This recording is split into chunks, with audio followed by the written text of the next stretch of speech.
Welcome to Kids Academy.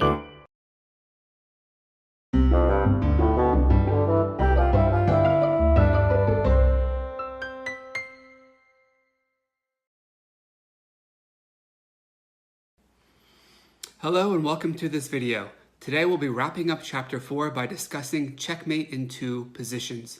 A checkmate in 2 is a forced checkmate that with perfect play by both sides will result in one player winning the game by force. There is nothing your opponent can do to stop it.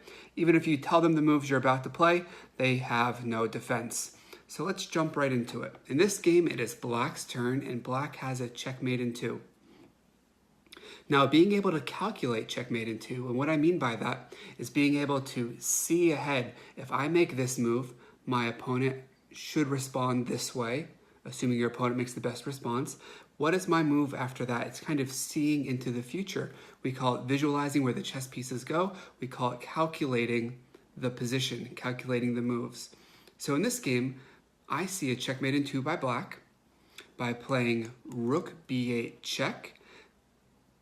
White has only one response, so it's very easy to visualize this in my head. After Rook b8, I see the king has to go to a1. There is no way to block. There is no way to capture my rook. This is a forced response. The king must travel to a1. And once we have this position, I know that bishop c3 is mate. The bishop going to c3 attacks the diagonal, the dark squares. There is no way to use CPR, capture, protect, run away. So let's go back to the very beginning. In my mind, I know that after Rook b8, the king must go to a1. And after King a1, I ask myself, do I have any other ways to attack the king? Because if I don't see a checkmate here, maybe I don't want to play Rook b8. Just because you see a check doesn't mean checks are always good. So Rook b8, King a1, aha. I realize this is the only safe square for the king. If I can attack a1, it will be mate. So then I see I can follow up Bishop c3, checkmate. This was a forced checkmate. There was nothing White could do to defend against this. And the secret to not only mate in 2s, but really a lot of chess tactics in general, is to look at the forcing moves.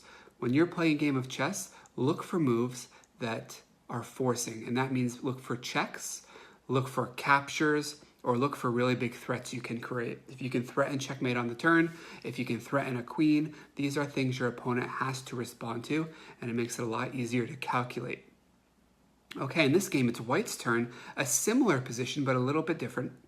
The king is already in the corner. We don't need to chase into the corner. How should White proceed? This is a checkmate in 2 position. Going back to my hint about looking at forcing moves, I see just one check here, and it is bishop f6 check. The bishop will be checking the king.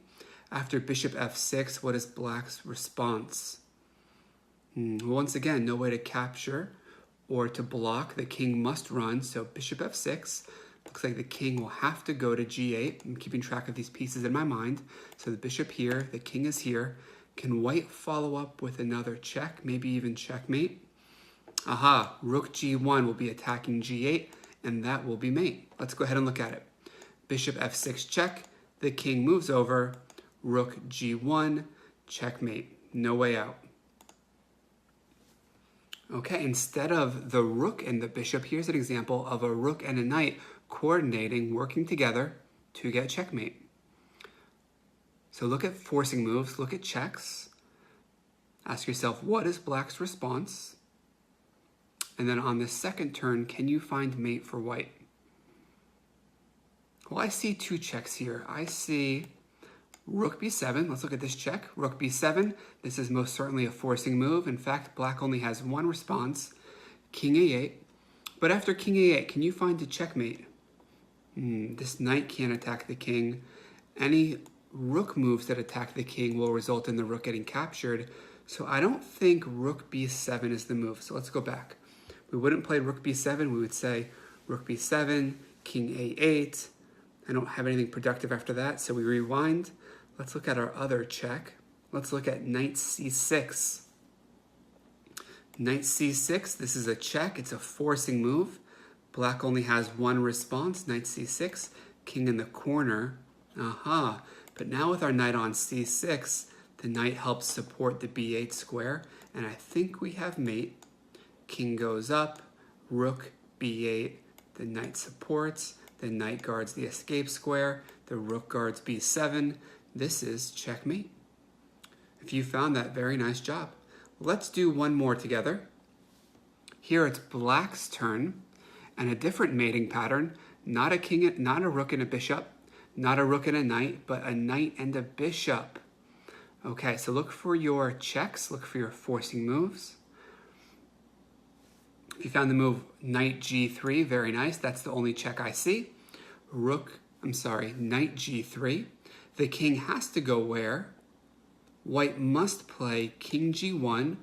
There's no way to block a knight. Knight just hops over. No way to capture on g3.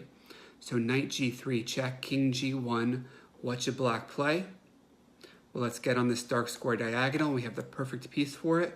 We will play bishop e3 mate. So let's go ahead and take a look. Our first move is knight g3 check, forcing the king to go to g1.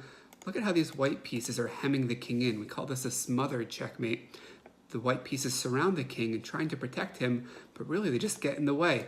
After bishop e3, invading on the dark squares, we have checkmate. So mate in 2 is a very important skill. It's kind of like a fundamental building block, a fundamental skill that all chess players need to be able to do in order to see into the future and evaluate positions and figure out if their move actually works, if their tactical idea actually works. So try to solve these puzzles and additional puzzles in your mind. If you need to, set up the position on a chessboard. But again, don't try to move the pieces. Try to move them in your mind. It's kind of a muscle, a skill that will become stronger and sharper the more times you use it, the more practice you get. Okay, thank you for watching, and I'll see you soon. Bye-bye.